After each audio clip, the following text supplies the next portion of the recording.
where last we left the party, we were fighting these monsters. They'd come out to look at you, and you backed off. What's the plan? Are you plinking them, or are you leaving them? We keep harassing him. We're a group of Mutalisks, and these are SCVs, okay? Oh. Yep, that's a great reference. That's it. Okay. Well, you're 300 feet back. Let's get a look at the map over here. Let's zoom way out so we can see the whole thing for a moment. Our tokens can't go any further off the map, but we're 300 feet away from the enemy as it stands. We've got one bow in the party. These two suckers over here, they are wielding a torch in one hand and a sword in the other hand as they are coming for you.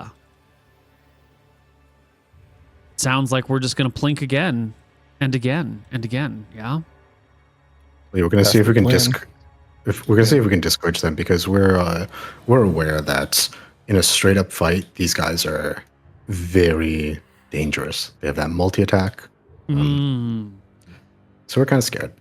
And just to remind me, I don't currently have any spells available, right? I'm completely out of spell slots. You have one. Huh? You had one last time. Oh. You had one level 1 spell slot. True. You're right. Okay. Sick. Do these guys have light? Do they have torches? They have torches in one hand. Mm-hmm. Gotcha. Okay. Well, Mutalisks, I do believe we have an initiative order already.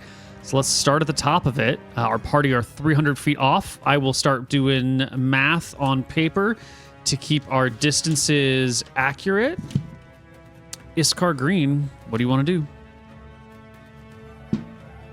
See, do I have any key points left at this point in time? I think you recovered them all, and I don't think you used any of them. Yeah, I was going to say, I thought it was full. You are. Let's see. How was I looking on health? Full. Almost, right? You're like 2 off of full. Yeah, that's right. Yep. But we were in the middle of retreating as KTZ was firing off some pot shots. So I don't know that engaging is really the play here. Yeah, I mean, you're also 300 feet back, so it would take you a while to get up to them. Yeah. So I imagine I just use all my movement just to continue in the direction that we're fleeing to. Okay. Yeah. So we're just kind of heading, I guess, generally north here, yeah? This direction. Generally north. Great. Yeah. And to be clear, your movement speed is 35, so you're going plus 70. Yep. Car goes plus 70 feet away. Excellent. There's no hunter involved here. White of Alabaster, same thing? Same thing. And your movement speed is... Did we say any of us were riding on Jeffrey right now? I think we're all moving at the same. We're trying to all move at the same pace anyway, so it probably makes more sense to all of us move on foot and Jeffrey just keep pace with us. Right, and I think your movement speed is also 35 these days. Perfect. So you also move 70 feet back, and that leaves us with one of these chieftains, who's going to move their distance. And their movement speed is only 30. So they're going to get 60 feet closer to you, leaving us with Iskar Green. I'm sorry, Grave Morning Mist.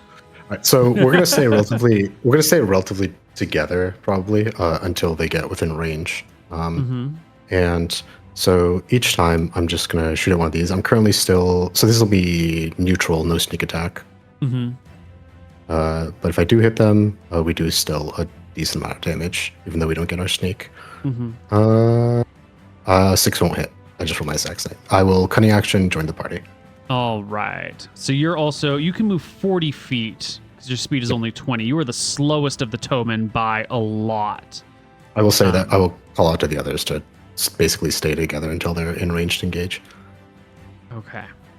So as this progresses, the chieftains are going to get about 20 feet closer to you every round because Grave Morning Mist can only go up 40.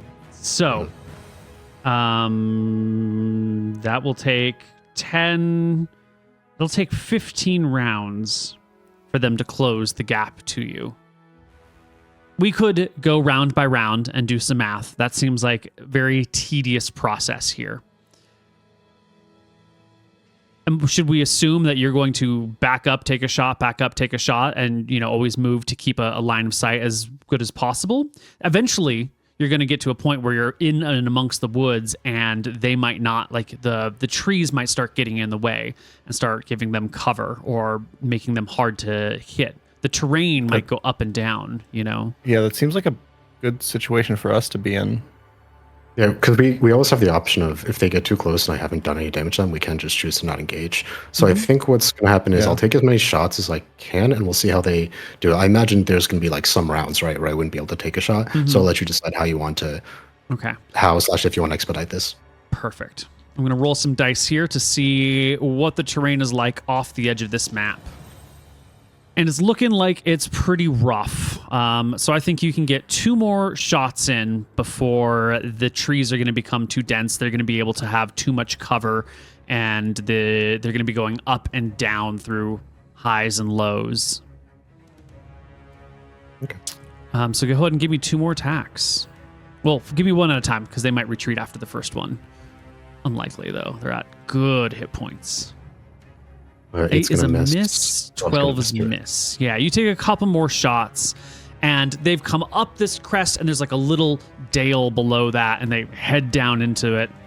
And you can see from the torchlight, the light coming off their torch, where they're going. And they're not spreading out. They're kind of keeping together as the arrows whiz by and are pressing into the wilderness. They're maybe 180 feet from where they are right now. So that's like 100 feet off the map or something. Yeah. And at that point, they're a little hard to hit. You're going to have to start readying your action, which will preclude movement in order to be able to take shots at them. What does that bring us to? Are we now?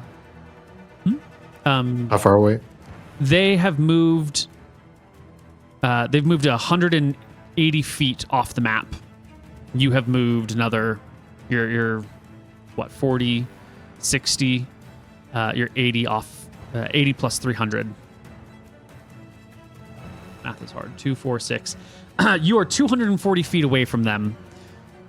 And they now have cover from the terrain going up and down and the thickness of the forest that you would have to ready actions to hit them rather than shoot and then move. Okay, I think here's a good way to put it. Gray will twin view this. I think what we should do, their armor is thick. It is hard for me to pierce it from distance. I will wait for them to arrive in range for better shots. And at that point, if I strike one and he looks like he can be slain quickly, I think we should engage. Otherwise, I think we should just retreat. Do you agree? Agreed. Because we can always return. We can retreat, and then we can start heading back towards the cottage, right? Because since they're holding torches, we don't even need to like see them directly to know where they are. We can like circumvent them. So what I'm gonna do, Koibu, is I'm gonna wait, ready my action for them to like move into short range, so I can have like an actual shot, and then depending on what that goes, if that hits, we're gonna we might engage, and if it fails, but at that point we're also close enough that like initiative matters, right? So I think that's the cleanest way to do it, maybe. What is short range? 80. 80. Okay. So like if they spend a turn moving into short range, then we're still far enough that we can conceivably get out. Yeah. Okay. So you wait, and the rest of the party, you're waiting for this short range to become a thing. Does that mean you're standing next to your friends so you can communicate easily in the darkness?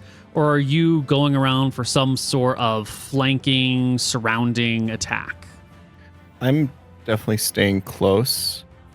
And I think so is Jeffrey. I thought about charging up the slingshot here, but I think the slingshot is already pre-charged because they're chasing us. Mm-hmm. So I think I would just stay close. I know about Hethys maybe, but I think for me definitely, I'm just sticking with Gray. Yeah. Iskar, same plan. Stick with Gray. Yeah, Don't get I'm too sticking far. close for now. Yeah. Let's bring us over to this map. We are down here, putting them at the edge. There's a little bit of a cliff that's right here that you have been able to navigate up and over and gotten onto this section. The enemy is south of you. Now, your night vision, your infravision, allows you to see like the auras of living things. So the trees at night, you can make out just fine. The grasses, you can make out just fine. You can navigate around yourselves very easily, is how we have been judging this.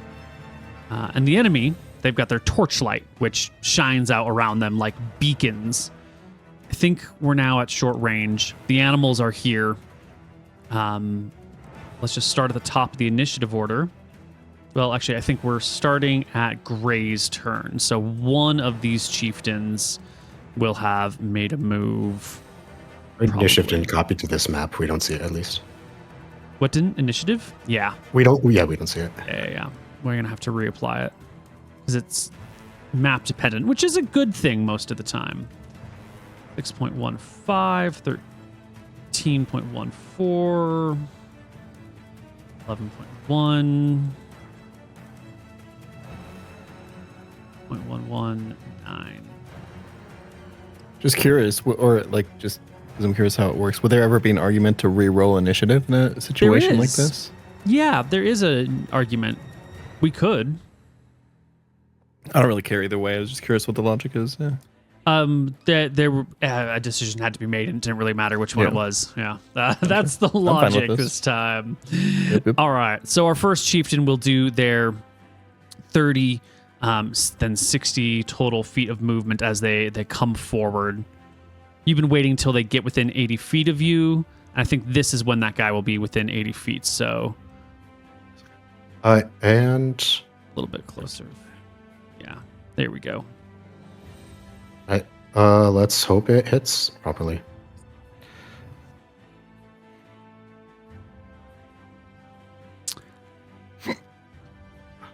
So I didn't roll advantage. No, yeah, I didn't roll advantage. 17. 17 Holy. should do it. They do have the 15 points of AC. Your arrow will plink him right in the shoulder. Average of 23 damage, and we get slightly less. It's not bad. That's 19 damage. Whap! The arrow finally hits this guy. He takes a big chunk of health. And you have no more movement, right? You're just vibing. Well, that was on his turn, right? That was my ready to action.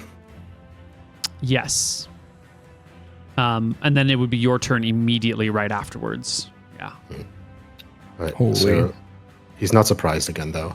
So I'm not gonna have my assassinate. That's like, Yeah. That's our big damage thing. So I will just shoot him now.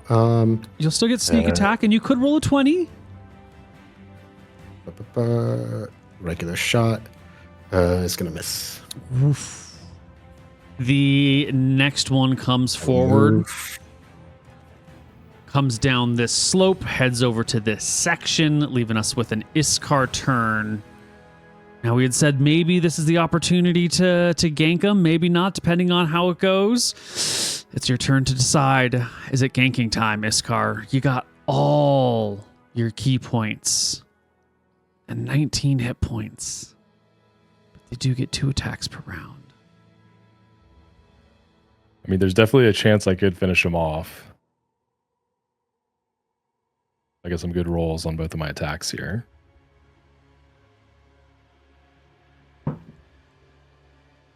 There's an argument to just go ahead. There is an argument to just letting them use their turns to move to range to us because they can't attack us and dash to us. That's what I'm wondering. Like, because I think you have one more turn of pot shots you can get off right before the kind of like terrain stops that, right? So I could just let that play out and then let them close in on us, like you said, because it's potentially better chance to finish them. Yeah, so I think I just want to. I'm not gonna engage. I'm gonna continue in the direction that we're moving. White of Alabaster. Okay. obviously I know this as a veteran player of 5 years or more with you, Koibu. But just to refresh everyone else's memory, can you talk a little bit about how flanking works?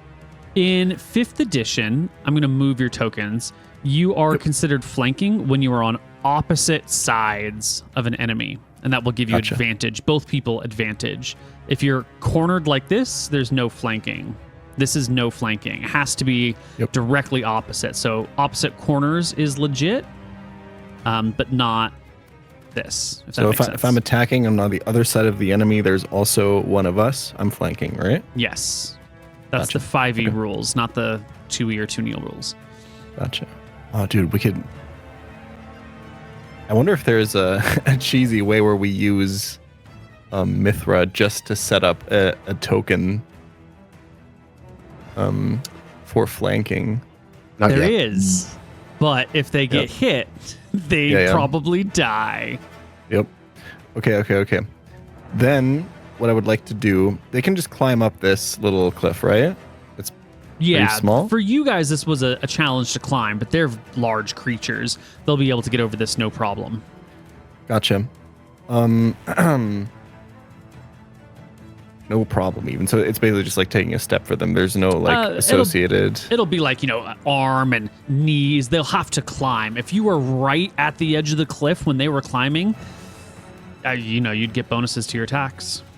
Could I set up Jeffrey in a way where he has a readied charge that he releases as soon as one of these creatures climbs up?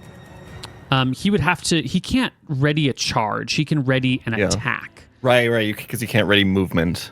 You can either ready the movement or you can ready the attack. You can't ready the move and attack. Okay. That's fine. In that case, let me just do some measuring. He can run exactly 35 feet, right, and then attack. No, he has more movement than that. I think. Is it 50? It doesn't matter. He's definitely in range. 50 feet. Yeah, he's in range. Okay, Jeffrey's gonna ready. Oh wait, no, that doesn't work. Okay. Okay. Can I reasonably assume that they're gonna get some sort of disadvantage if Jeffrey waits at the edge here and attacks them when they start climbing? Yeah, like if Jeffrey was right here and this guy decided to climb up right in front of Jeffrey, Jeffrey would have advantage on the attack rolls against the creatures down here. But if Jeffrey were right at the edge, they might decide not to climb up here, right? They might decide to climb elsewhere or even to make an attack from the low ground. Okay. Slingshot's kind of hard to use, man. It's hard to use as a readied action, yeah. Yeah. Okay, listen. I will charge up the slingshot, all right? Jeffrey, for his action, is going to move 30 feet behind us. 30 feet back? Yep. And I should have a line of sight on one of these guys, right? Yeah, they're tall. You can see their heads and their torches over the cliff edge. Yeah. So if I simply... Okay, I'm going to move up just a little bit to this, or right next to this tree. And then we cast 60 feet range, Toll the Dead at the low HP. Bong.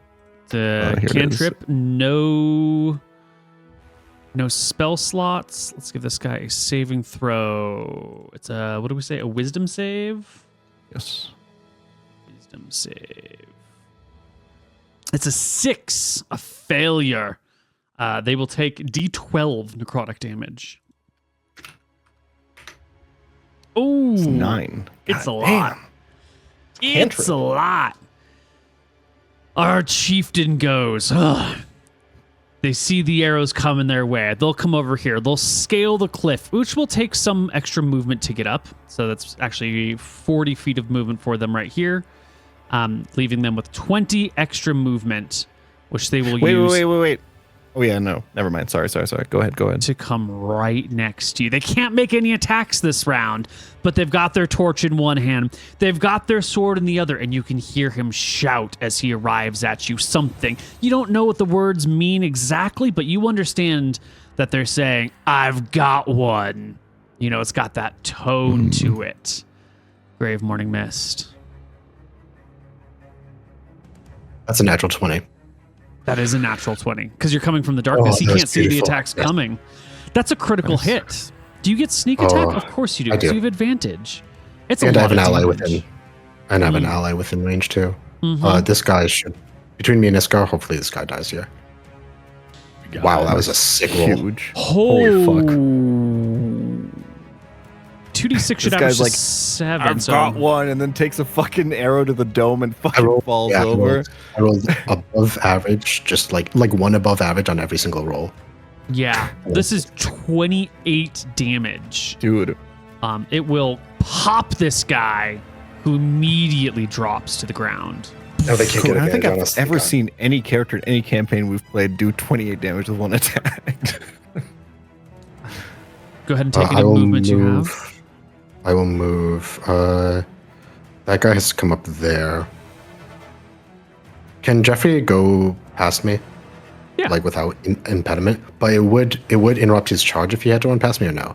Oh, you mean like if you are... He Like, cannot if I'm move here through your and- square freely, correct. Okay. Like I think by like 5e rules they would let him, but it just seems weird to me. So I think here is a good spot. Yeah. Okay. Cunning The action next dash. chieftain gets up, Yeah. hurries over to his fallen brethren, but he's got you. He's got you, baby. Just get rid of... Does he have enough movement to climb, move, and attack there? Not climb, move, and attack. Thank But God. like, there's nowhere you can go. He's gonna get you. This guy's just awkwardly placed. Iskar. This is the moment. Everyone's life is on the line. A chieftain in one round can kill one of you, right? 2 attacks can easily do 11 damage. Hell, if he rolls a critical, he could probably completely one-shot. Last Iskar time has one of 20 these was in my by the range, way. I got one dice roll away from death, yeah. What are you gonna do, Iskar? I feel like we have a really good position here. Compared to this one chieftain. I feel like he has to get really lucky to actually just take me out in this turn. I think it's worth going for it. At least softening him up so the others can finish him off. Yeah, so I'm gonna attack. I'm gonna go ahead and hit him with a flurry of blows. All right, place your token where you want them to be. Let's see, let's go. Are you going for that flank? I am, yeah. All right. Because as long as Opposite yeah. corner. There you go. You've lured the songless deep into the woods away from reinforcements. They thought they had you. There was only the one bow, and it went silent for a little while. And now you flanked him. Go ahead and get your 3 attacks, is it? 7's a miss. Well, you have advantage, so roll a second time. 13's not good enough. Give me your next flurry of blows, which is a 6 and a second attack roll. Only the first one at advantage? No, they're all at advantage. Oh, shit. When you're doing these rolls, Moxie, you can also, I think you can check the advantage thing at the top of the character sheet, the purple buttons, and I think it'll automatically roll twice. Oh, like when I click on my token? On your character sheet, Oh, bud. There's not there's purple. like purple buttons. They are not Oh, purple. no? Oh, no, they're It's- purple for me because It's I'm in right dark above. mode. It's right above your current HP, your AC. And Oh, I initiative see. speed. Yeah, I can like highlight advantage. There's Yeah. advantage, normal, disadvantage. Yeah. Make one more of your dagger attacks before you switch to advantage, because this last one should have been at advantage. We just want the second roll. Yep. 14, not good enough. Flurry of Blows gives you, I think it's 2 extra attacks, right? So give me your at advantage now. Your next strike. 20 will do. Click that dagger text and roll me some damage. 3, it's not a lot. It's a little, but it works. It's actually Chip extremely damage. little. A little bit of chippage. Is that Crisp it? Is that damage in everything? the UK, actually. Crisp damage. That's everything, right? Flurry of Blows. I'm looking for it on your character Yeah. sheet. Yeah, it's just the 2 extra attacks. All right. Well then, it's White of Alabaster's turn. Is Jeffrey finally going to get their charge? Yes, please. Jeffrey. All right, yeah. Jeffrey's gonna go for the charge. Boom. So he gets, and I've already forgotten what this even gets him because I haven't done it in so long. When you move forward and you hit with the ram, they take extra damage, and then they have to make a saving throw or get knocked prone. So Right. make the ram attack. boom. 8 is a miss. Unlucky. Unlucky. And then It's your White turn. of Alabaster Yeah. will disengage. Can I do that? Of course. I can disengage, then move 35 feet, right? Mhm. Yeah.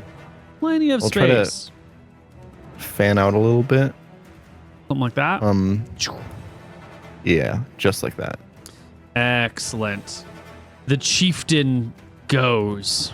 He turns his attention to the creature behind him. He raises up his sword with his multi-attack, and he drops it down onto you.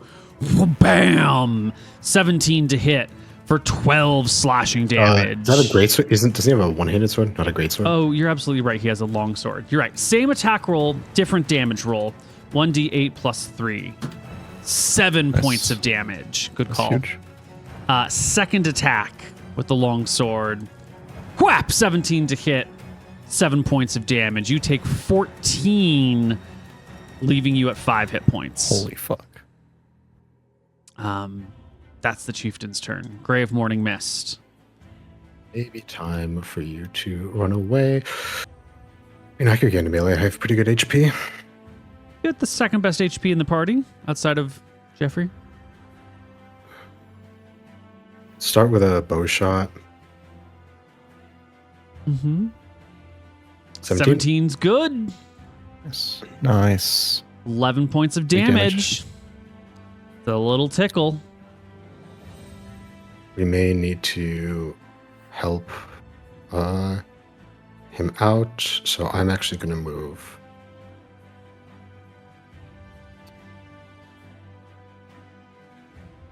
So he's going to move towards you because that's where the elk is. I may need to end up stabilizing you, so he's going to move up.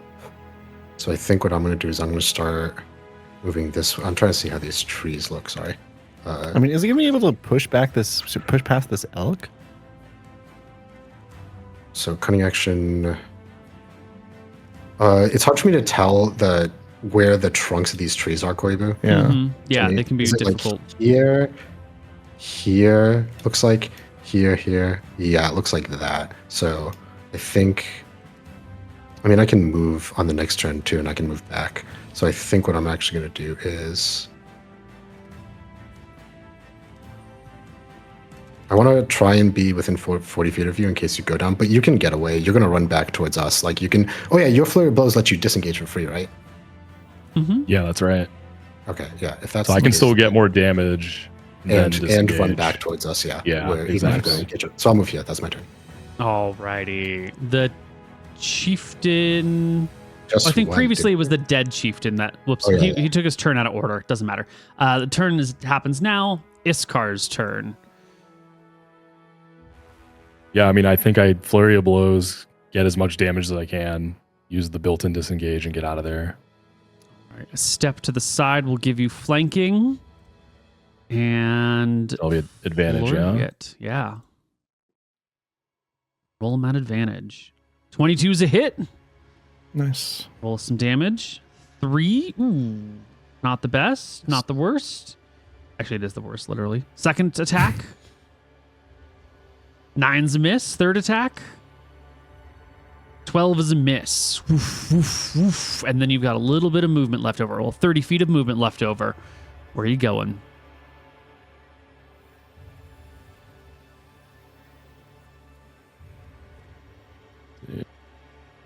Moving back towards the party. Yeah, back towards the party, kind of using Jeffrey as like an offset kind of buffer between us. That we should use him, I think. Yeah. I'm going to go ahead and choose which spot you want to be in. 30 feet of movement. Yeah, I'm going to go right over here. Up through the trees right there. I can get you to this square right here. Mm-hmm. Go ahead. Perfect.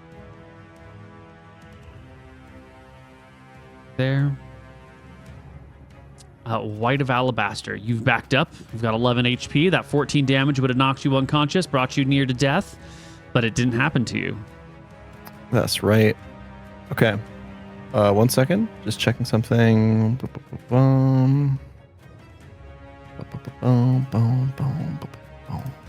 What's your range? Holy fuck. Okay. Let's start with the Elk's turn. Wait, no. I'm going to start with White.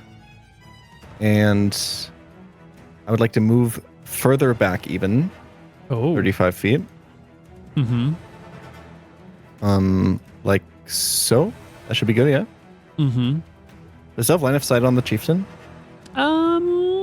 Yeah. You know what? I think with the torch illuminating pretty well, he's like over the elk's head a little bit. Yeah. Yep. All right, I'm going to cast Guiding Bolt at him with my last spell slot. Alrighty. 14. Now, he cannot see the attack coming, which makes it at advantage, right, KTZ? Yep. So give me a second roll. Fuck. 14 is a miss. You guide the bolt It's okay. into the darkness. This is my last spell slot. It's good. Yeah, Jeffrey's going to use the Hooves attack. Miss. Or a miss. God damn, these guys are hard to hit, man. Mm-hmm. The chieftain's turn. My turn? No. Your turn. was it? Yes. Yeah. Brave Morning Mist. Sorry, I clicked it twice. So slight to the side. So now I have the shot. There we go. I just like to have it nice and realistic. Mm-hmm. 17 again. should. Oh, we're getting there. Oh. Nice. 11 damage. Huge. 12 damage. I can do math, I swear. Now it's the chieftain's turn. He's at half hit points. His ally's dead. He wounded one of these guys. He can still get to him this round. But is that really what you do? Do you go out in a blaze of glory? No. It's not what we do. Our chieftain is in full panic. This venture into the forest did not go as according to the plan.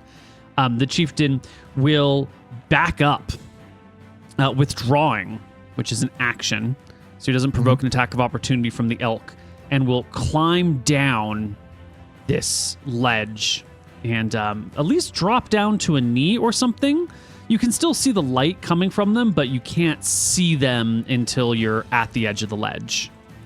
You know, so you've got the position based on where the light is, but they're crouched below the edge. Iskar. Yep.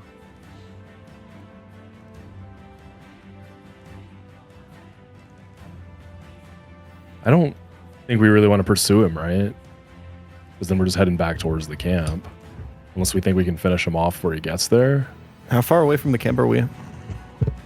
Like 380 feet. Well, from the clearing, yeah. Yeah. Because there were still archers back there, right? So if we were if he were to bring us into the clearing, they can hit us, right? If they can see you. Yeah. We can. Well, it's your turn. Let's see how much. If I were to pursue him, how far that is.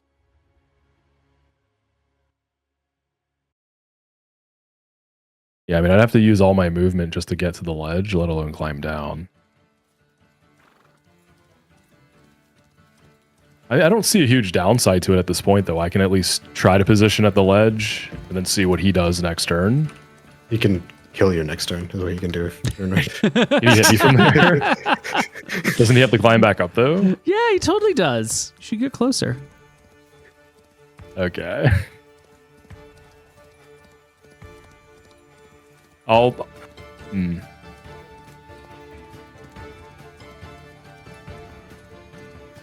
Yeah, I think I'll kind of just stay put where I am for now, see what he does next turn if he continues fleeing. All right. White of Alabaster. You cannot see him to Toll the Dead him. This is true. So I can't see him until I'm at the edge of the cliff. Mm-hmm. Jeffrey's pretty fucking healthy, man. Health is a resource, right? Mm-hmm.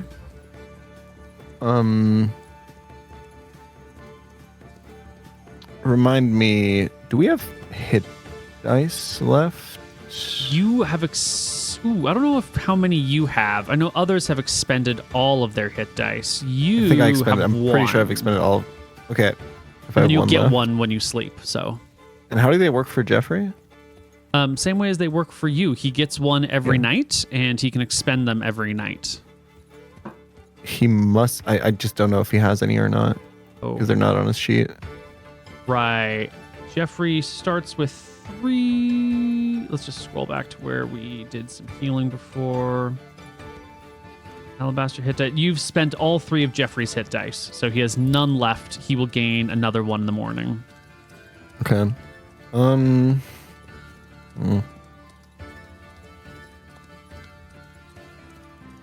man, I kind of want to I kind of want him to like charge in and jump down the cliff with his hooves and fuck this guy up, man. But I think it's not worth it. Well, he is within range. The thing is, like, our goal, if we think macro, our goal is not to right now kill everyone immediately. Our goal is to cause as much panic and commotion and distrust into their environment as possible. And honestly, a wounded guy coming back from this encounter, having lost one of his friends, might be better for us, if anything. Like, our resources are slim. And they're more like, it's valuable that we preserve them as much as possible. And they've already lost a lot, so I would consider this a winning engagement for us on all fronts. And I will simply, because I know that he's crouched back there, he has to be. There's no other way for the light to be disappearing. So what I'm gonna do is,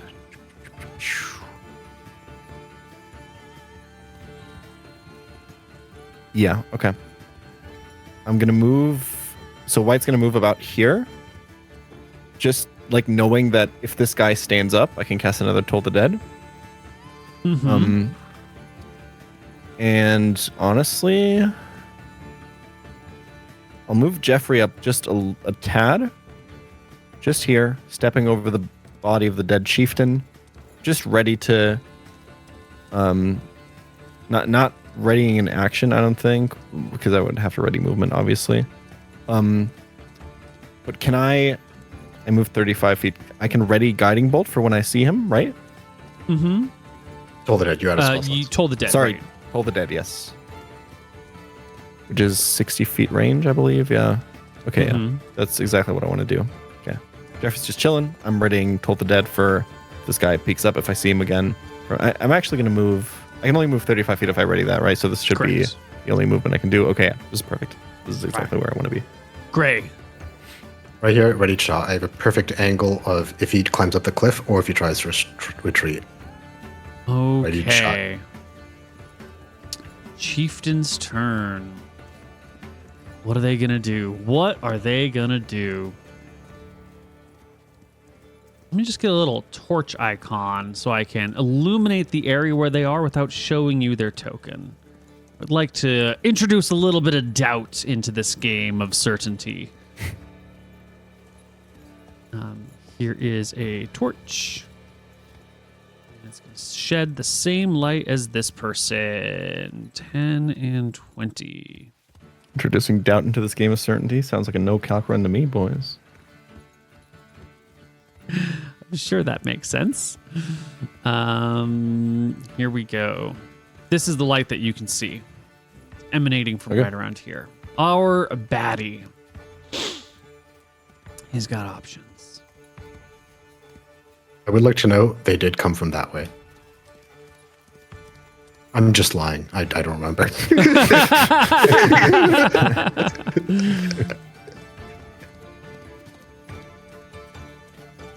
I feel like they climbed down the Yeah, they just went the straight. other. Yeah. I think. Okay. All right. Iskar Green. The light does not move.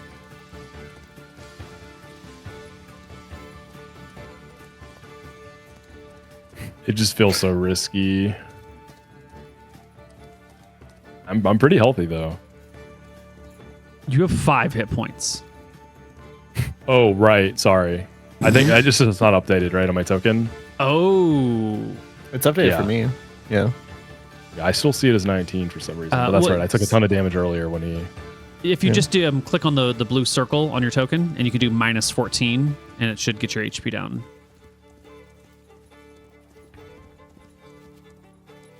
Oh. How's that? Is it looking good?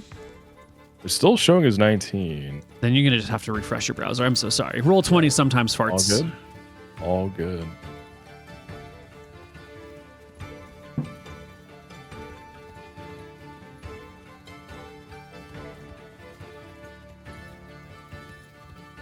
There we go. Okay.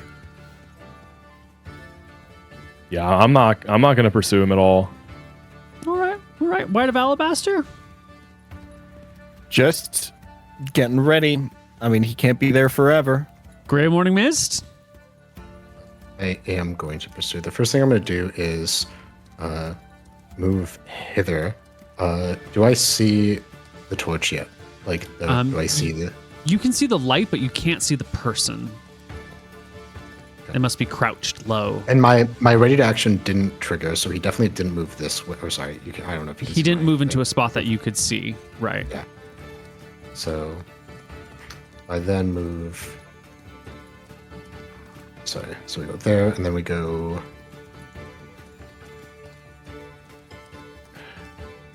I'm still out of the torchlight here, but can I see him yet?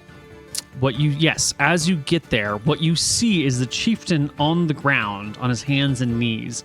He's dug a little hole in the ground and he's setting his torch into this little hole in the ground. And by the time you get here, he's like burying the bottom of the torch with earth so it'll stand up straight. So his sword is down. His sword is on the floor next to him. Okay. I'm going to. Oh god, he's prone. So range attacks have disadvantage, so I'd be attacking at neutral. Yes. I'm going to ready an action to shoot him when he stands up. Okay. The chieftain's turn. Now you can see this. The rest of your party can't exactly. The torch stays here. The chieftain gets on his hands and knees and crawls below the vision line a little bit away. And, with his sword in hand and stays crouched on the ground, sword now held in 2 hands, ready to go. Iskar. I feel like I still have to be reactionary. I can't really be the one to engage just with my health so low. Mm-hmm. So I just gotta continue to stand at the Alright. ready. There's like an advantageous situation. Alabaster? Does my ready pull the dead not go off? He never stands up. He crawls on the Right. ground. Yeah. So we just see the light move, right? No, the light stays exactly where it is. Oh. Because he doesn't have a torch on him anymore. And he is now deep in the shadows, even if you were to be on the ground near him. Okay, I don't understand. How do I know that he's doing this? You don't. You Gotcha. should not know this. You just see the light over here. Yeah. Yep. Okay. You can keep readying that thing all day long. It's a cantrip. You can do it forever. Okay. What I was gonna do before I had this knowledge that I'm not supposed to have, was literally just to move like a little bit further up Yeah. without getting, just assuming that he's still there and just still ready to toll the dead in case I see anything. I don't Yep. see him down there or anything with my night vision, right? Nope. He must be really below that cliff. He must have crouched Yep. real low. Grave Morning Mist. I'm just gonna call out in our little shrill little language that he doesn't understand. He's hiding. He's hiding here near the base of the He's hiding here, just at the edge of the light. And what I'm gonna do after saying that is, he's still prone, which is annoying. He's gonna hear me. He's not gonna know what he heard. He's gonna hear me. So I'm gonna make it so that he can't just climb up here and attack me. Granted, he would be just moving into the darkness towards me, which is like terrible for him. So you're crazy. How could he find you? Yeah, I will actually move this way instead.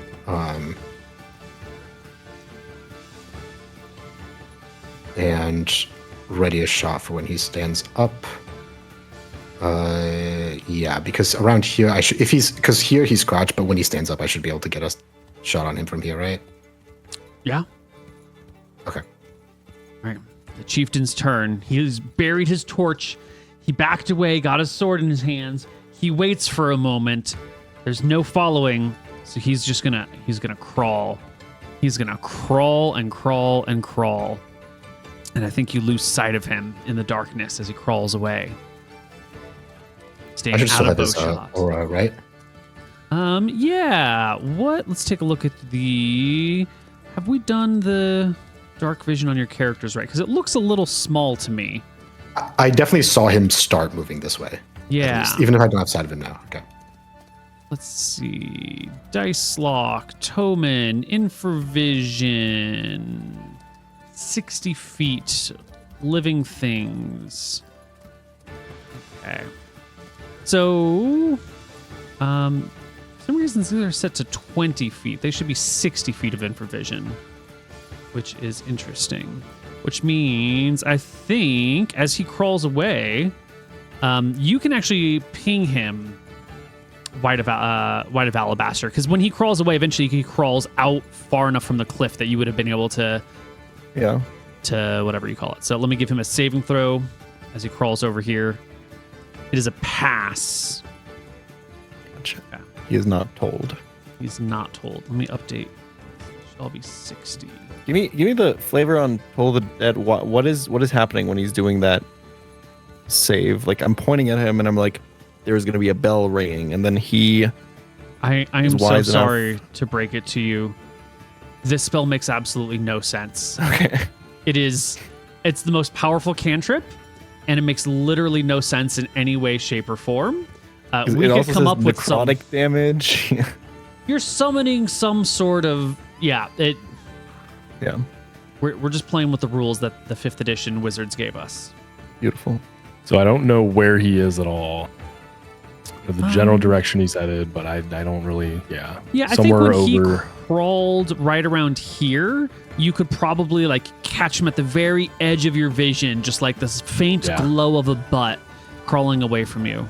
I can move a little bit. I can sort of move like. I don't want to be too close to that ledge there. I can go. I'll go right in this square here. So I'm not within range of him like coming after me, right? But I can at least sort of follow, maybe try to get some vision on him to alert the party. Now it's White of Alabaster's turn. He has crawled outside of your vision range, I think. Can you see him? Not really. Yeah.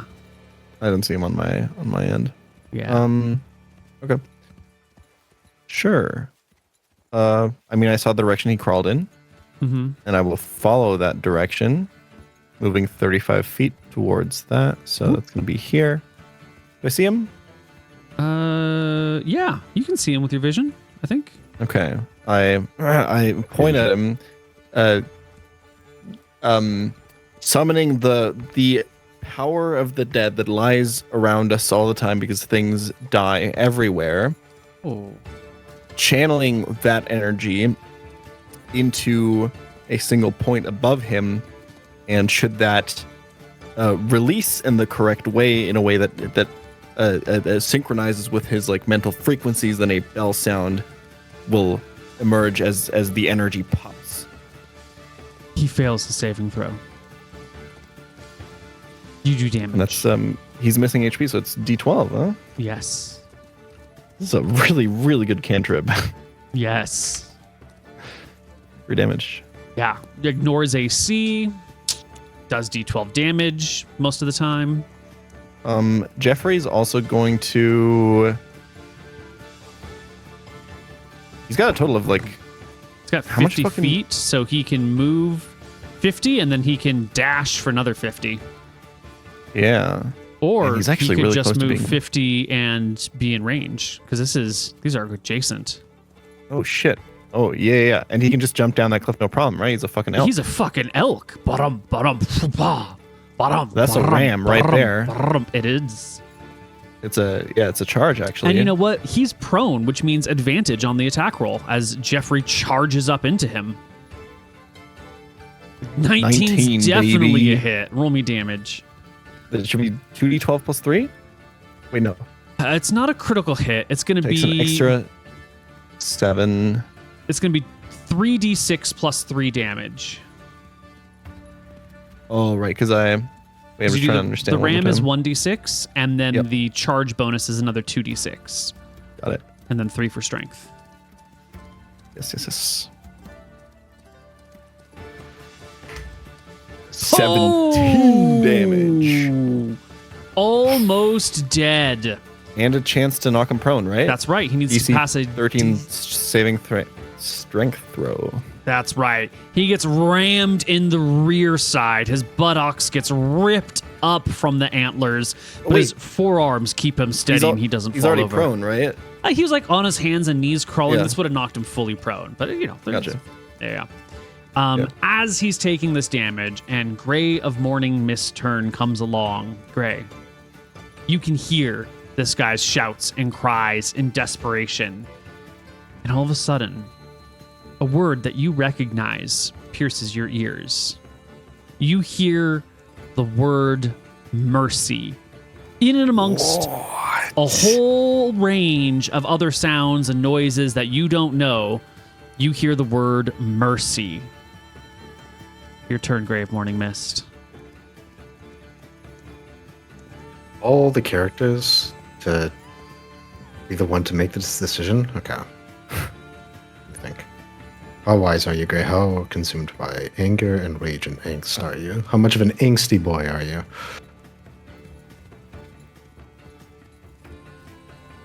Gray definitely seems like he would have listened to a lot of Linkin Park in high school. So He does, for sure. I think Gray will repeat the word. He will stand up, sort of here. This guy can't see him, but he can definitely hear him. As Gray will, if he said the word, I'm just gonna repeat it to him and say, "Mercy." I have a readied action to shoot him if he tries to like stand and do anything aggressive. Mm-hmm. But that's it. I'll let the others decide. It's the chieftain's turn. He turns to face the elk. He heard you saying mercy from the steps above him. He looks at the elk. He's got his sword in his hand. He's on his hands and knees. He's looking at the elk. He points his sword in the elk's direction with a ready to attack and shouts a whole bunch of things that don't make any sense, and then some things that almost sound like words, but with like a thick, heavy accent so bad it doesn't make any sense. And then you hear the word for mercy, and you hear a word that's like goodness, but it's not goodness, it's like goodishness. It doesn't quite make sense. And then you hear the word for, you hear something that sounds a little bit like, what would be a good derivation? I just thought of something. The name of the gods is the same for every language, right? Probably not. Oh, that. I know. Yeah, like you'd have Zeus and Jupiter, and they'd be, yeah. You hear diminutation, mercy. Not sure what it means, but it sounds like someone who knows a distant dialect of your language and is speaking it with a bad accent. And every now and then, there's a word that you kind of catch. Iskar Green. This sounds to me like a prime hostage situation. He potentially knows some of our tongue. We're in a position where we can take him with us, right? He's he's at our mercy. There's an arrow readied in his face if he tries anything. I think Iskar maybe proposes to the party that we take him as a hostage. White of Alabaster. Yeah. He speaks. He can speak. I get closer. Standing up on the cliff here, right next to Gray.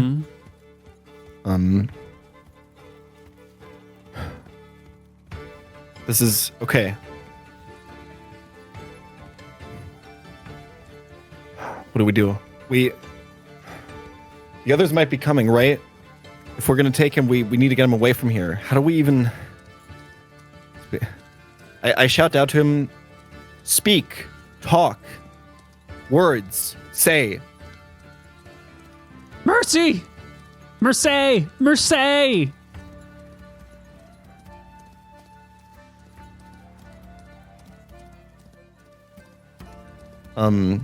What if Alabaster thinks about the implications of the fact that that seems to be one of the only words that he has heard my people say? And he's actually gonna tell the party this.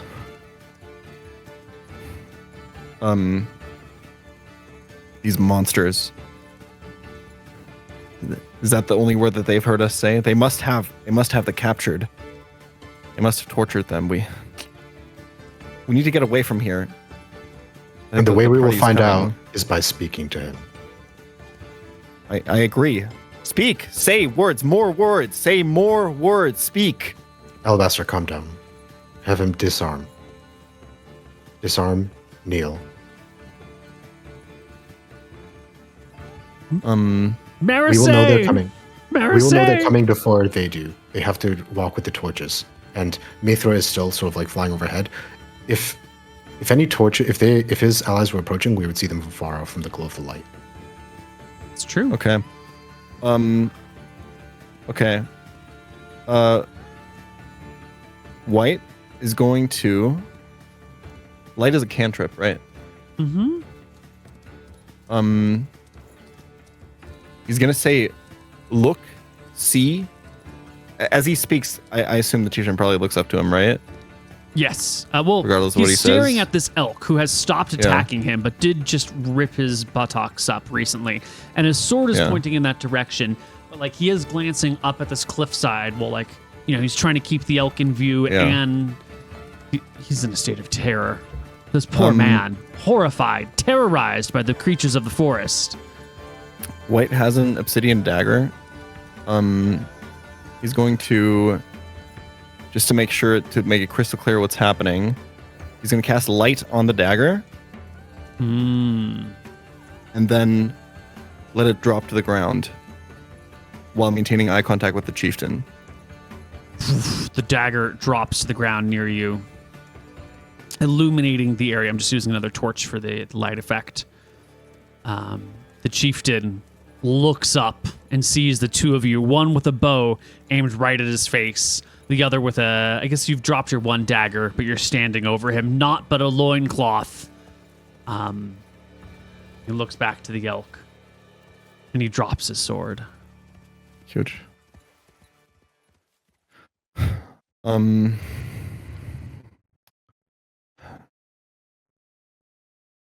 do we do? Do we speak to him here? I guess we'll know when others are approaching. I will not tell Jeffrey to back off, by the way. He's staying exactly where he is. Jeffrey can feel your rage, your restrained rage through your emotional bond, and stamps his foot.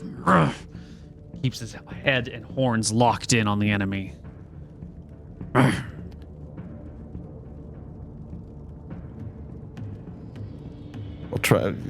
We'll try one more time. Speak, say, words, talk.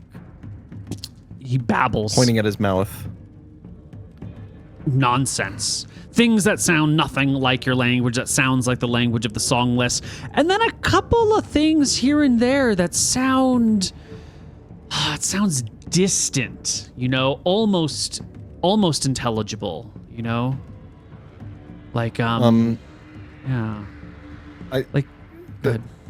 The way I would probably navigate this conversation is when I do hear him make sounds that sound vaguely like words to me. I would then say the word that I think that sounds closest to see if that's what he to see if I can get him to say that. So he says some babble. What is the? I need you to make me an intelligence check. Yeah. Yes. 7. It's a tough back and forth. There's a lot of words that are being exchanged. You get like mama or like mother and papa or potter for father.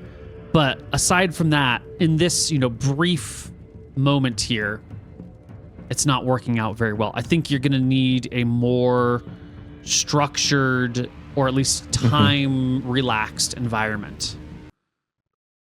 Ray will step forward and he will tell Lasso, we will take him, we will capture him, we will speak, and we will discover what we need to. This is what we wanted. We wanted to be able to understand them. Our best way to understand where to find our friends. And we must communicate it to him. We must find a way to communicate that we'll take them with us for a time. We'll ask them questions. And at the very least, we'll tell them that we will release them. I personally, if they are cooperative, I do not mind releasing them. We are not. Something your father told me reminded me about losing ourselves. If we were to interrogate them and kill them, we are simply like them. We can discuss how to handle him once we've gotten the information we want. Iskar, I have a suggestion. I had an idea. We can't bind them. But if you and Hethys permit, I did have an idea. If we laid Hethys around his neck, we could at all times have an easy way to threaten him. We wouldn't always have to have a bow drawn or a knife to his throat. If he ever takes any sort of movement that we find disagreeable, Hethys should be able to react with you in time and attack him, take his teeth to his throat. Stripping him of his armor is his weapon as well. Yeah. Yeah, this is... I think Iskar really likes this plan. Hethys will be around his neck, threatening at all times, and we will surround him as well as we all walk together. We have several layers of protection to keep him from escaping. He has no weapon. This feels safe to me. What type of snake is Hethys? King Cobra. King Cobra, wrapped round your neck, fangs out, ready to get you. He panics a little bit as the snake, crawls up and around him, but that's going to bind someone more than any kind of robe. And soon you can lead this man away from the camp, down one of these ravines or up a hill and into the darkness, well away from any possible hope of reinforcements. Well, party. You've captured one. Holy shit. Where are you taking him? First, we want to get back inside the barrier. We're not going to take him immediately to an anchor point or something. We're not going to take him probably within the inner barrier. I think we are going to travel specifically at night, mostly with him, so that they can't understand. And this is sort of like Joe says, something might interrupt, but Gray will say that in the event that we do release them, we don't want them navigating and learning things. So we're always going to travel at night so they're not aware of where and how we're going. I like it. But obviously, the first time we sort of stop to rest with this person is going to be sort of probably a significant thing. But we are going to go back into the barrier and start leading him towards the deeper into our lands. You're going into the deep forest, but not within the magic barrier. Yeah, it's going to take us a few days to get there anyway, so things might progress during that time. But I do want to make sure that we're highlighting that this guy can't. We're taking his armor, obviously. We can sort of like sling it over the elk, taking his sword so he doesn't have access to it. He has the snake wrapped around him, taking out precautions. Gray is going to try to. We sort of have this like weird exchange of words, but the 3 he wants to focus on, and even if it sort of takes a while to get there, mercy, speak, release, eventually. Mercy, speak, release.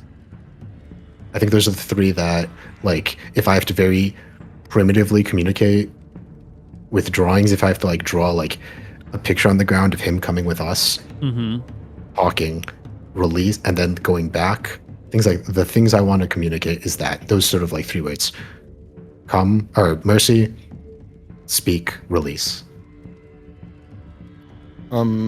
Also, something I want to do. The only word he definitely said that we heard was mercy, right? Mother, father. Yeah. And as we're walking, because this is going to take some time, things will develop. So is this like before you start walking, or is this once you get to where you're going? As we're walking, we have time to kill. We might as well talk to him. Yeah. You're going to get through the first day, you know, because you walk through the night for a little while, and then day comes, and he seems much more relaxed during the daytime. And he'll speak, and he'll point to himself. And he will call himself. He'll point to himself, and he'll come up with a word, you know, blah blah blah. And then he'll point to you, and he'll say something that sounds like hoblin, which kind of sounds like the word goblin. Okay.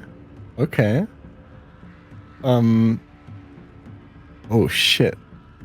I want to note that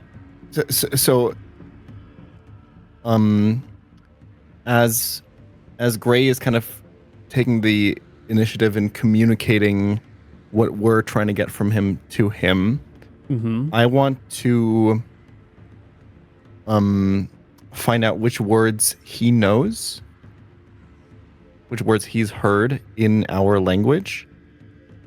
And also, there is, from the words that I know that he knows, I want to get him to tell me what those words are in his language. So I would be going something like, pointing at my mouth, mercy, and then pointing at his mouth. Right. You want to try and communicate some linguistic exchanges. Yes. Specifically, I want to try, not just to hear him say it, but I want to be able to say them back. Right. And have him react in a way that's like, yeah, that's kind of how you would say that. Okay. I'm going to make some checks for this guy over here. An intelligence check and a wisdom check, which are both decent. Yeah. You do get into a pattern where you're saying mercy, and then he says something that is probably the word for mercy in his language. And then you practice it, and you find a way to make something similar to that sound. Yeah. Yeah. I will make a lot of effort to internalize and remember those words. I should probably... Where's the notes on the character sheet in this? Is it just... Is there a note-keeping thing anywhere? Not really. Maybe bio and info? Yes, bio has a place you can put a bunch of notes. I just keep it on a separate notepad, but... Yeah. Okay, I just want to make sure that I have a list of words that I think that I know in the songless language, not just for communication purposes, is all I'm gonna say.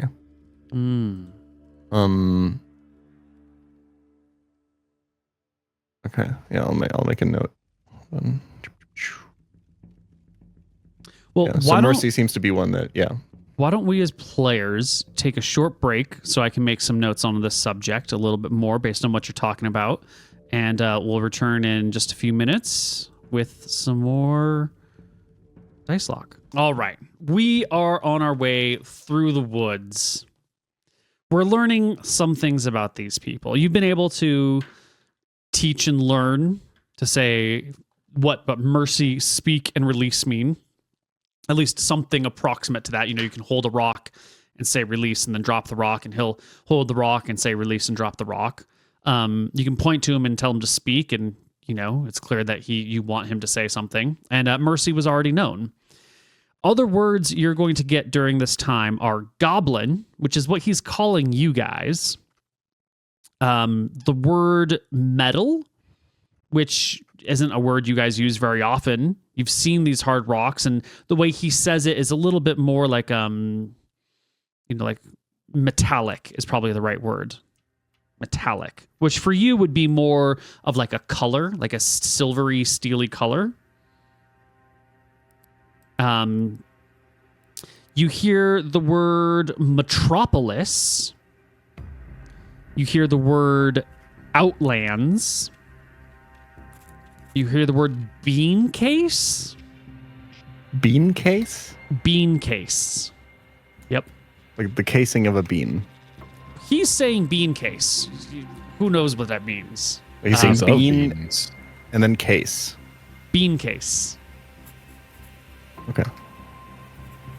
Illumination, exilee, fool, and when he fool, and when he points to himself, he says a couple of things. The first thing he does when he points to himself is he says, really quick. The last word was pool. Fool. P as in fool, prostate, as in swimming pool. Foolish, as in fool. Oh, okay. The way your mic is set up, it like swallows the first consonant for some reason. Ah, interesting. Yeah, I heard pool too. Yeah. Got it. When he points to himself, he says Vilish,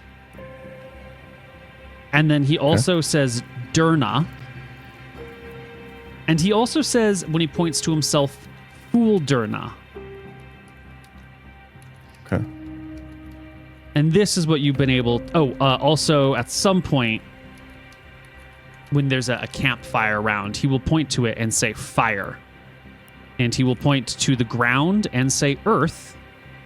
And he will point to the sky and say air. And he will ask for water. He does know the words fire, earth, air, water. Mm-hmm. We'll provide for him as much as we can. During the first camp, there is actually something Gray wants to do. We are very sort of we call them the songless for a reason. Something he's curious about is, so when Albas is doing his evening prayers or etc., I imagine there is sort of like a lyrical song to it. He's going to encourage the others sort of, especially if there's like a group communal prayer or a group communal song, to do that prayer.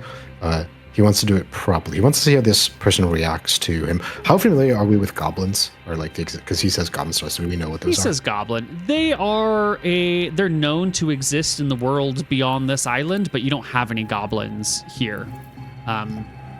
It's an old concept that's been passed down through the generations, much like you or I would hear goblin and be like, yeah, it's a thing, but like, it's not a new word. Okay. Gray's gonna encourage us to actually show a little bit of what and who we are, to sing, and he wants to see how this person reacts to this. Maybe they're a singer, who knows, but he's curious about a few things. Okay. Yeah.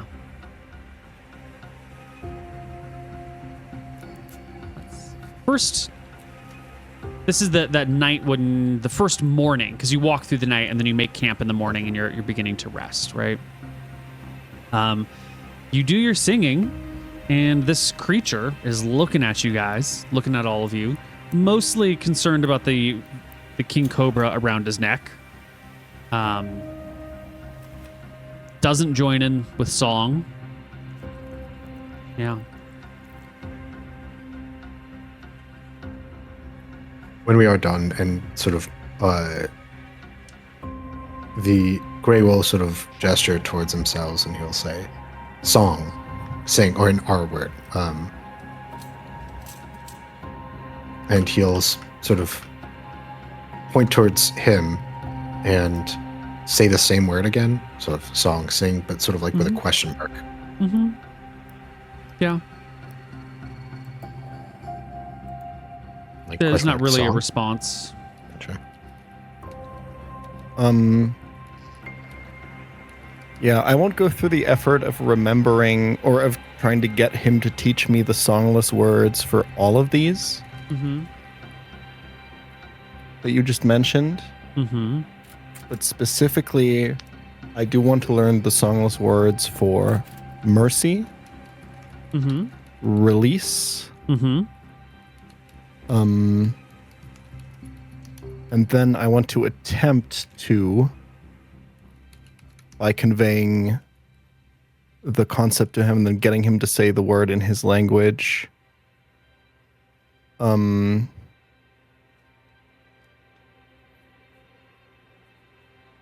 approach.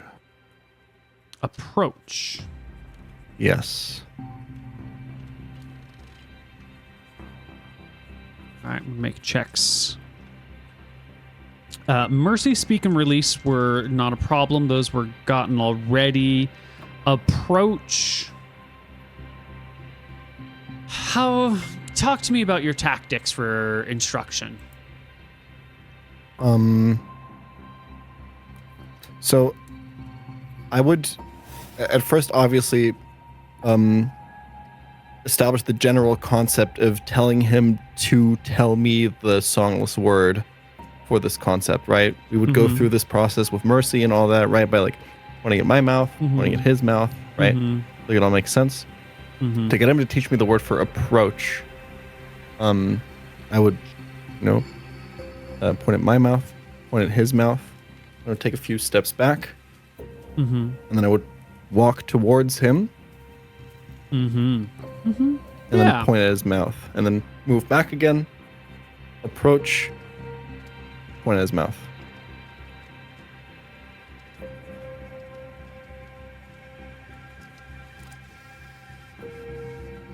Yeah, he'll pick up approach.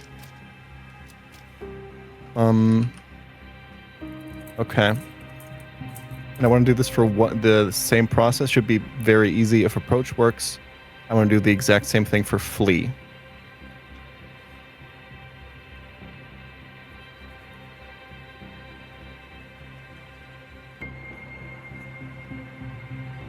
Next to him, I turn away, turn my back to him, run away quickly, turn back to him, and do the gesture. Yeah.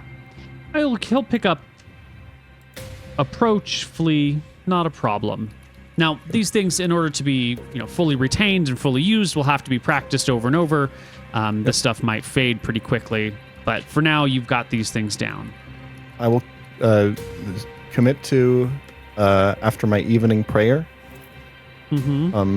trying to, and obviously the others are around me as well, so they pick up on this, right? So they can probably keep me in check if I'm like saying something super wrong or whatever. They might be like, oh no, it was actually more like rah, rah, rah, rah, and not rah, rah, rah, and just kind of incorporate this into my daily routine as best I can. Okay. Well, The three of us should talk about what our plan with this person is. Yes. I have a quick question. In that first list of words, so like bean case, illumination, exile, those, just so I understand right, those words he was saying in our language? in your Is that correct? language. Yeah. Okay. With a thick accent. Yeah. Yeah, and like going into the discussion, I think one thing that Iskar's really caught up on is exile and what he might be referring to, where he's going with that. So he maybe said trying to figure out a exilee. way. Or exilee, is that what it was? Yeah. When he says that word in particular, go ahead, Iskar. Yeah. I just, something about that kind of stuck out. I want to try to communicate with him in a way that maybe he could give us some sort of reference to what he would be referring to with that word. Like, who is an exilee he's referring to?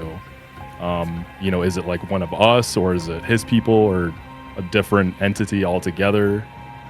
Yeah, it's while you're walking forward that he sort of points forward in the direction you're going, and he talks about Metropolis and Exilee and Bean Case as he's pointing ahead where you're walking. Bean Case. What? The pylons at the points. What shape do those have? Do they look anything like beans? They do not look anything like beans. Okay. No. But nice try. It's good thinking. Are we taking him? Are we? Where's our end goal? Where are we going to? At some point, when this guy's sleeping and resting, Grey will turn to the others and say, "We need to decide what it is we're going to do with this person long term. I think we need to learn more about their people and eventually plan to release him. But I do not think we should bring him entirely to Crocodilopolis. Do we really want to bring a songless recently after the things that have happened, referring to them kidnapping one of us? Do we want to introduce that variance? I think we should keep him away. Keep him away from the greater Toman settlements under watch of one of us, which I will happily volunteer to do so and always be with them, maybe one others. But perhaps we should take him to the very edge of our borders. Maybe, when we go inside the actual barrier, how close before like Toman are just like everywhere, like we have proper settlements, etc., right? Pretty far. Yeah, okay. Most of the settlements are few and far between. Like there's not a lot of people within each settlement, and none of them are right up against the barrier edge, which, yeah. My suggestion is to enter the barrier, have a place where two of us will remain with him, and then you go consult your father about this, and perhaps your father has the ability to communicate with them more. But I think we should keep from taking a song list entirely inside through the rest of the tournament. I have many thoughts right now, and I hope that Illumis can guide me towards the correct one. On the one hand, whether or not we bring him into the city is probably dependent on whether or not we want to release him at the end. Because I definitely don't want to bring him into the city in a way where he can gain information about us, valuable information, and then relay that back to his kind. That seems like the biggest problem with bringing him back. I agree. That's why I do not wish to. I do also think that there is something to be said about the power of the image of bringing a captured songless back to the city and showing our people that they are weak and that they are vulnerable. But I think that is a secondary consideration. I'm more worried and I'm more conflicted about the question of whether or not we should release him.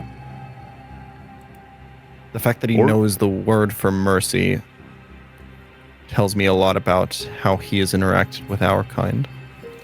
We can always choose to, at some point, bring him in and parade him. We can always choose to kill or release him.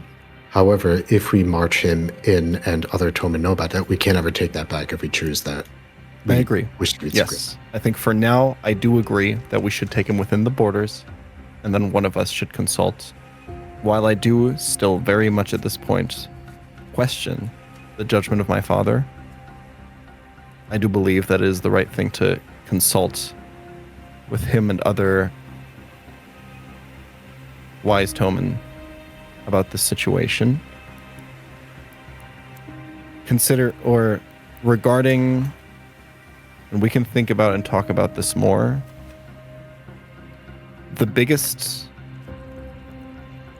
boon in releasing him back, I think. And I think there's a very small chance that this might even work, considering their nature.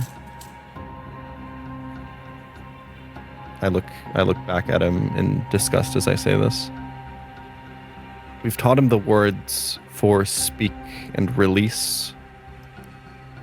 I wonder if we could communicate to him that we wish for them to release their captured as well. If we send him back, if we can tell him that we released him with the wish that he takes back our message of release your prisoners as well. We have released yours.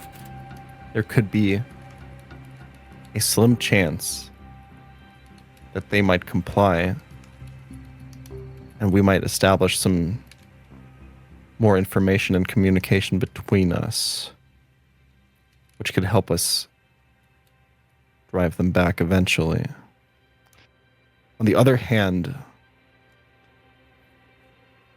our goal was to intimidate them and show them that they do not get to encroach on this land no matter what, and that they have to be afraid of us. And releasing one of their prisoners, I think, could very much also be interpreted as a sign of weakness.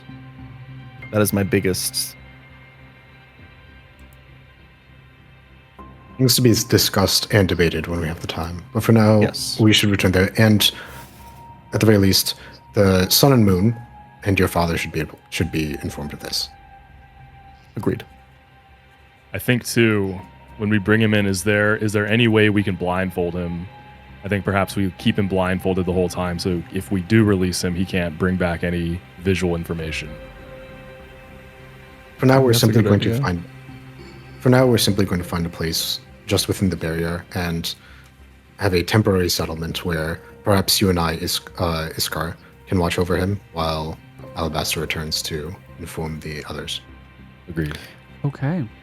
Koibu, White of Alabaster is... Well, okay. I feel like the Tomen have a pretty good understanding of songless anatomy. We've killed a lot of them. We've probably examined their bodies. It seems that in our culture there's no taboo in examining dead bodies. That seems to not really be... You don't want to be disrespectful, but there's no taboo around death or dead bodies. Yeah. We've literally we have disassembled their bodies before. Like, we understand their basic anatomy and they're biology. more or less like you, maybe slightly different organs, but they're okay. Yeah, there's probably nothing to be gained from examining this specimen in any way.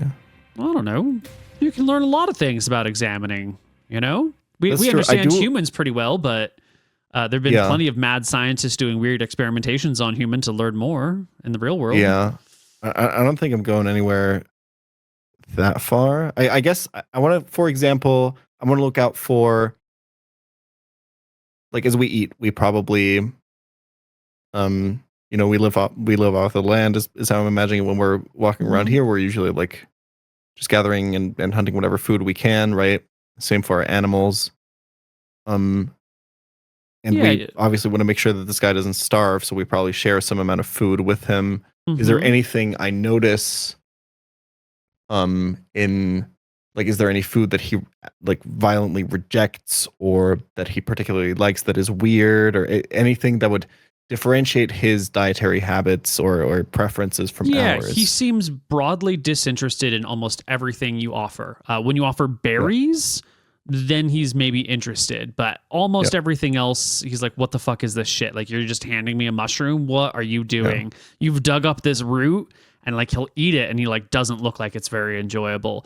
He also seems to be constantly hungry, really hungry all the time. He definitely needs way more food than any one of you. It probably takes four people's worth of food to keep this guy going. He does like the fish from the river, but he does not like the other things that you pull out of the river. You pull out these duckweeds and other stuff. So definitely a different palette. As we're moving into this sort of situation, I think it's time to do experience, because you've been fighting this battle for 3 or 4 sessions now.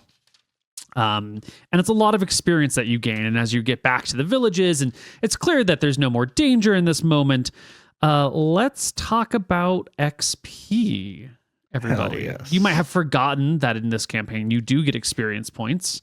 You would be forgiven for that. We are fully aware. All right. So there were 4 chieftains. They're each worth 700 experience. There's 3 hunters. They're each worth 100. There were 3 grunts. They're only worth 10 each. So that's 30 there.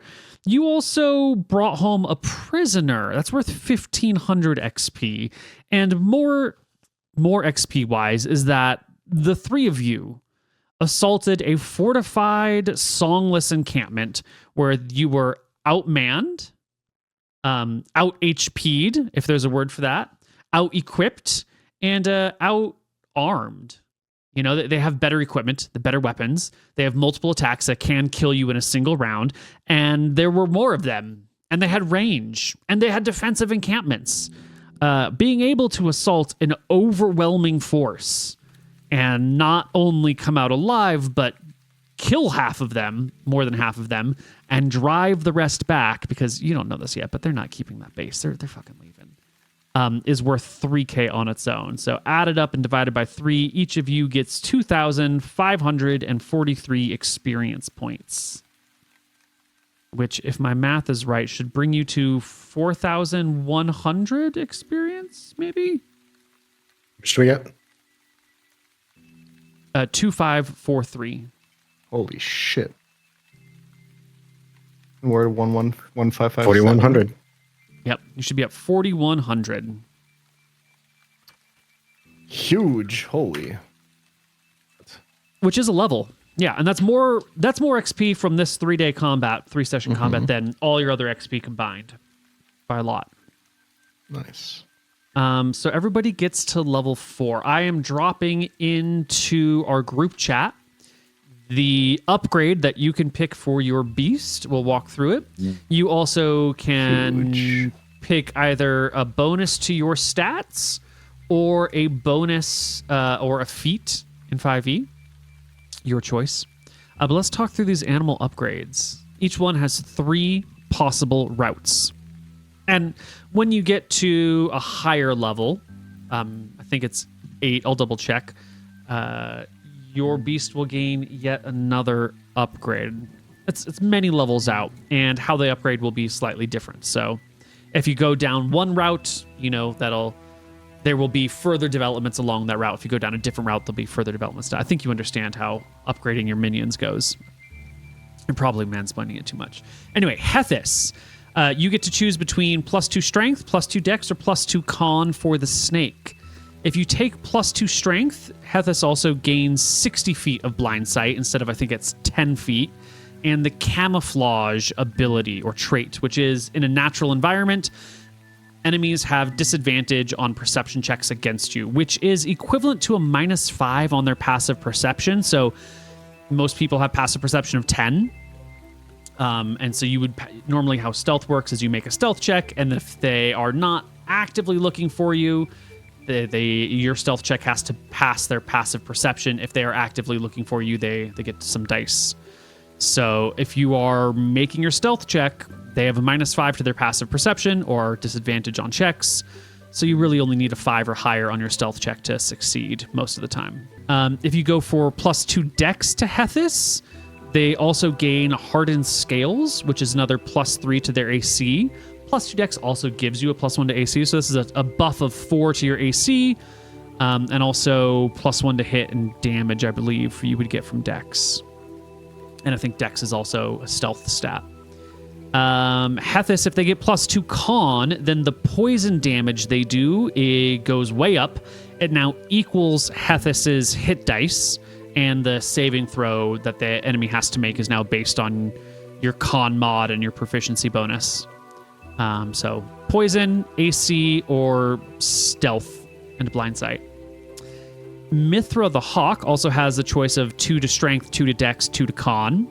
If you go 2 to strength, Mithra's size goes from tiny to small, which is an increase in hit die size.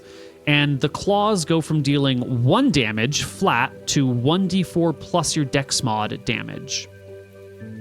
If Mithra goes for +2 dex, they gain the flyby trait, which is they don't provoke attacks of opportunity when leaving enemy squares. And they gain the dive bomb action, which is sort of like a swooping at an enemy, which can be synced to your actions, granting you advantage on attacks against that creature. If you go to Con for Mithra, they gain silent flight. They make no noise when flying, kind of like an owl. And they gain the camouflage ability, which is the same thing we were talking earlier. Dahmer so cool. gets +2 strength, dex, or con as well. If you take the strength, the ram and hooves damage both go up by a die. So your ram just does 2d6 plus strength, and your hooves do 3d4 plus strength. Yep.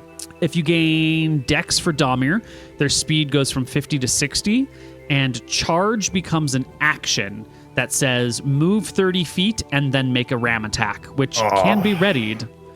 Yeah. If you go Con for Dahmer, then as a reaction, they can use their antlers to impose disadvantage on an attack by an adjacent enemy after the attack has been, well, whenever they want. It's a reaction, so they do it in reaction to an attack. Sick. You don't have to pick these immediately, but you should pick them. We should discuss among ourselves, I think, a little bit, because I think we can do some party strategizing here. Oh, yeah. So also the question, you guys think we're going to delay this evolution to get an attack earlier? Sorry, that's a Nuzlocking joke. I mean, we could candy them for the next split, right? It seems like we're going. The guy was casting Fireball. We're in Flan split, right? It was. Okay, so for mine, I think the Dex one sounds like good quality of life. Obviously, charging up the thing immediately is really good.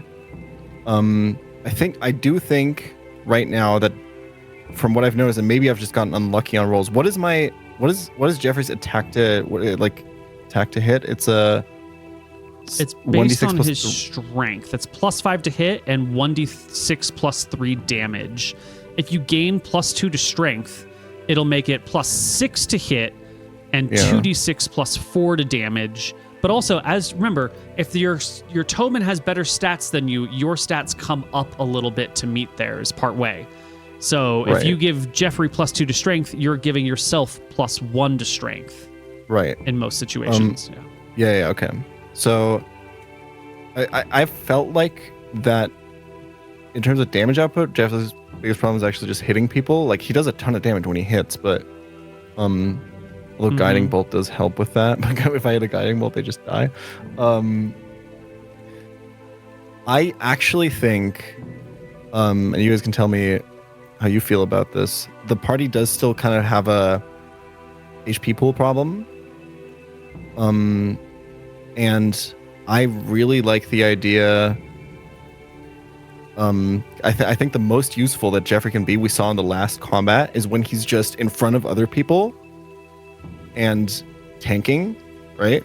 That was the original idea of this combo as well, is because I can heal him as well. So I'm actually wondering. Remember that con applies retroactively too. So let's say you get a +1 con mod on something, you'll gain an HP for each of your previous levels as well. That's right. And White of Alabaster is sitting at 9 con. So if Jeffrey Dahmer gets another 2 con, your con goes up to 10. You gain HP. Yeah. I'm very, and I actually think the bonus ability there sounds really good too. Because it's a lot of effective HP if you get the antler thing. That's as an action, right? The charge? No, the imposing the antlers to. Yeah, it's a reaction, so that you get 1 reaction per round per combat round, and that's my dodge roll.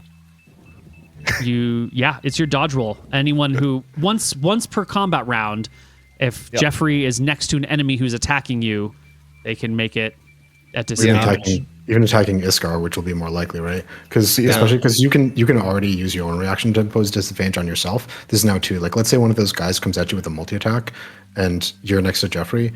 you can use your warding flare on him for the first one, and Jeffrey can impose disadvantage on the second one. So it's just like really good. This is really, really good, and I think it plays really well into how we do combat. And I'm really glad that we had this amount of combat before I was posed with this choice, because 3 sessions ago I would have taken the Dex one instantly, like no issue. But I think this is the trail. I think this is the way to go for sure. Yeah. How do you guys feel about yours? Mine actually works in the way the math works. I'm doing it right now. 5e is a very sort of like stat-based game. Yeah. This is kind of big. Mithra and I are going to be able to both go to 18 Dex, which is this level, I'm going to gain an additional, my con's going to go up, so I'm going to get HP for every level. And I'm not just going to get an additional +1 to hit, I'm going to get an additional +2 to hit and damage from everything. It's pretty big. Is it though? Because you're not going to go to 18. Like if Mithra gains +2 Dex, they go to 18 Dex. That brings your Dex to 16. And then I use my ASI. Right, but your Dex, like you've got your base stats, and then you've got what they brought up by your relation to your animal. So if you take +2 Dex, that goes to your base. Your base Dex that we rolled for you is 14. So that would go to 16, right? Because you're not, like if Mithra dies, your stats return to what they were before you bonded with Mithra. So we should look at, so that's probably what we should do. We should look at our stats before we get boosted by our creature, right? To determine these. Okay, yeah. So I'm going to look at that. Yeah. And I have the stats pre-boosted by creature written down here. I'll just drop them in the same chat. What's funnily enough, I actually thought about that. And what I was going to ask you is like, how are we doing that? Because obviously you don't want to like double dip into the thing. I was going to ask like, do you want me to like go back and find the things? But I was like, he's probably just going to do it. Yeah. Or probably has it already done. Nice. 11, 10. Ignore that. So we'll apply our level 4 ASI. We'll apply our animals ASI, and it's sort of like we're redoing the bonding thing, right? Like we're okay. So yeah, right. So these are your base stats. Yeah, there can be a lot of math here. By and large, the answer to your math is if you gain stat bonuses in an area where your creature has more stats than you, the effect may or may not. Wait, hold on. Let me rephrase that. If you and your... this is complicated. You'll figure it out. You're fine. You're all smart characters. Yeah, I trust you. We'll apply RSI, we'll apply our animals ASI, and then we'll do the quote-unquote rebalancing. Yeah. Which actually works out well, too, because like it lets me throw... buff me to 16, but then I don't have to put my ASI in Dex. Because if I do put my ASI in Dex, right, it puts me at 6. I would only go up to 17. You would go to 16. Your Hawk starts at 16. They would get 2 Dex. They would go to 18. Yeah, you'd go to 17. Yeah. Unfortunate. Mm-hmm.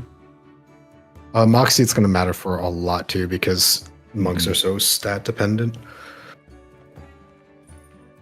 So you think we should think less about the animal feats and more about the stats that we gain from this? No. I think they look at the animal feats. Look at the animal feats a lot. Like they're all good, right? Yeah. But just consider that like when you're doing the balancing stuff, that like that we have to sort of like rebalance around it because most of the time it's just actually just going to be really nice. For example, like Moxi can do something like if Hethys goes to 18 and Moxi goes to 12, they go up by 3. Now, oh, that's so annoying. For Dex? If they go to 18 to 13, 5 of like if Hethys goes to 18, Moxi's all right, so Moxi's at 11. If Hethys goes to 18 Dex and Moxi's at 13, it's a defense at 5, and you would round up. Would that bring him to 16 or 15, Koibu? If Hethys goes to 18 and Moxi starts at 11. Oh, no, Moxi gets 2 Dex. Okay, so 18 to 13 is a difference of 5. That would be 3 additional, so the Moxi would go to 16. But then again... What are the Hethys feats again? It's just above that in the Dicelocke chat. I see it. Okay. Yeah. Now, the other thing to go about this is when you level, for those of you who are new to 5th edition or, don't remember 5th edition level up rules, at 4th level, you can get +2 to any one stat or you can get +1 to 2 different stats, or you can take a feat, which is a special ability. And there are a lot of them. And I've got some rules because some of them are completely broken, and we don't play with them. And some of them need a little bit of adjustments here or there. But these special abilities can help you with all sorts of stuff. And there are rather quite a lot of feats. Many of them won't apply to you, like Heavy Armor Master doesn't make sense for your people. But things like, I don't know, Alert or Athlete or Dual Wielder, Durable, those are all pretty useful. Inspiring Leader is never taken, but it's potential. Savage Attacker could be pretty sweet. Tough, I don't know. Skilled. We're not actually elves. We're a custom race. But we are pretty fey. Would we qualify for elven accuracy? Let me take a look at my 5e feat adjustments.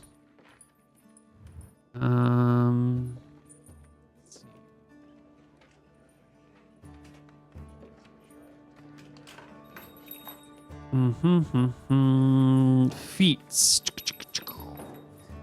Elven accuracy would only be applied to attacks made with bows, not crossbows, but would otherwise be acceptable for Toman. Yes.